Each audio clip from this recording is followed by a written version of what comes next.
today I'm going to be trying to turn this U-neck into a V-neck. Wish me luck. Take your stitch picker or a pair of scissors, whatever you have on hand, and you are going to take the stitches out of your collar from one side to the other, but only the front. You don't need to take the back out. Don't give yourself more work. You don't have to take it apart straight from shoulder to shoulder. Leave yourself about a ½ inch from the shoulder so you can sew smoothly into your new collar. Go! Stop it! Oh, thank God he's cute. And when you hear your cat scratching on the furniture upstairs, don't forget to yell at him. Taking it apart took me about 7-8 minutes, so not too long. Every collar is going to be a little different. This one did not have a top seam. The next thing we're going to do is I'm going to take those two shoulder points and I'm going to pin them together. Because my next couple of cuts, I have to be as accurate as I can be. You're going to fold the shirt in half and you are going to pin the two shoulder seams together. Straighten it out a bit to make sure you're lined up as best as you can.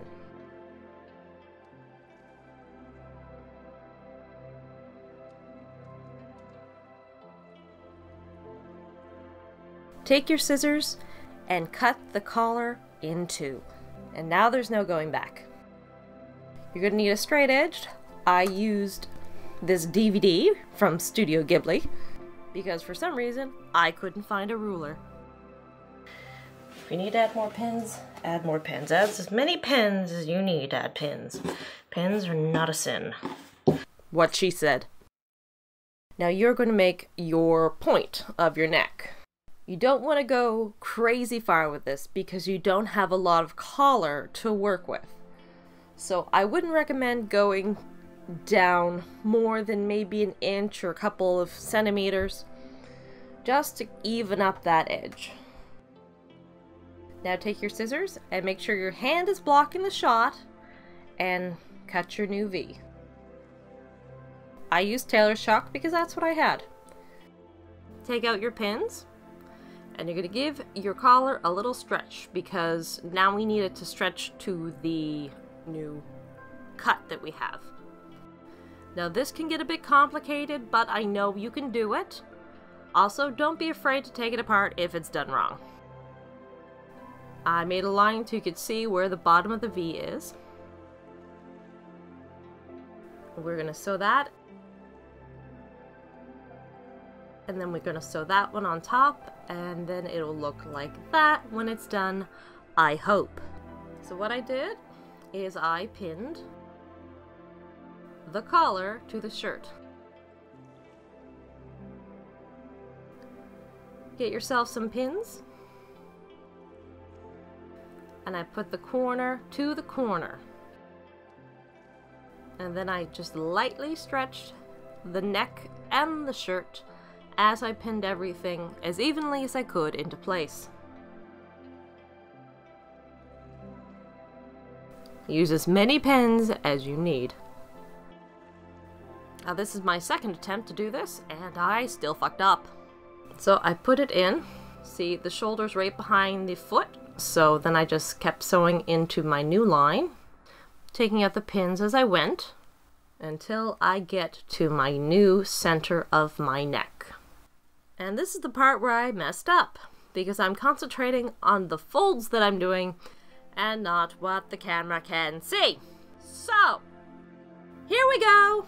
I'm using this ribbon that's got these little lines in it because a lot of collars do have those straight up and down lines. And that's what I'm going to use to attach it to my shirt in the correct angle. So just pretend the blue fabric is my shirt and the yellow part is my collar. And I'm going to sew that line right there. Ta-da! And I messed up again because I did not have it to the perfect corner. But that's okay, we're just going to continue and pretend everything's fine. Now we gotta sew that little corner down, don't we? So, just kind of tuck that little end in. We're gonna make it look like that. So to get that, we're going to flip that piece up And you see, I'm going to use those lines in the collar, or the yellow ribbon, to match up with the edge of the blue, and that's going to give me my 90-degree angle.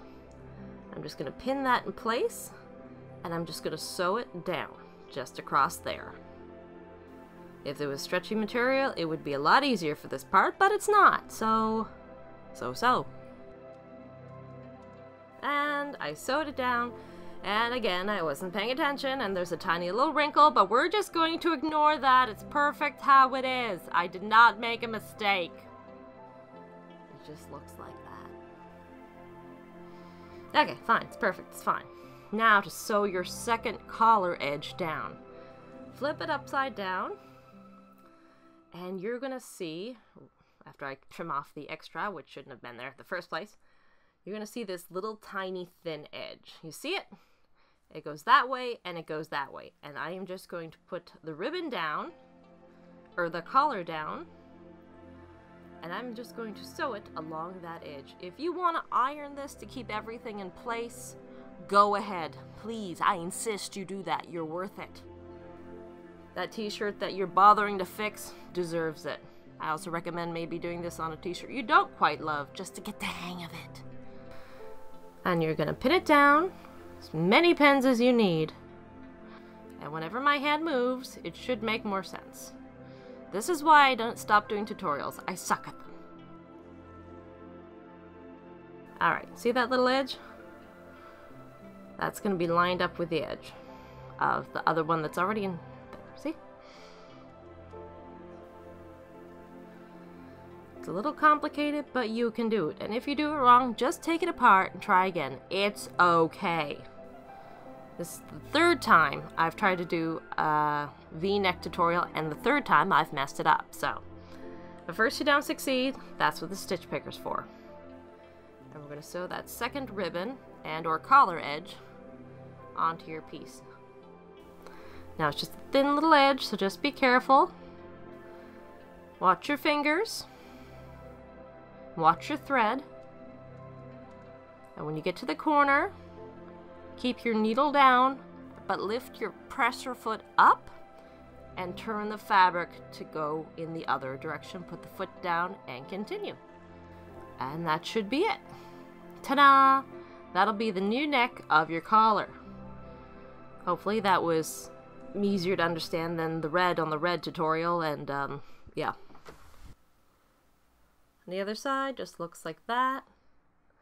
Sometimes there's a little point, you can trim that off. If you want to add a top stitch, now's the time to do it. Just to keep everything lying flat. And there you go.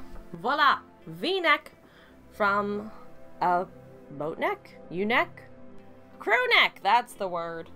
Alright, that's it. See you next time. Good luck! 5 extra points if you know what's on my TV screen.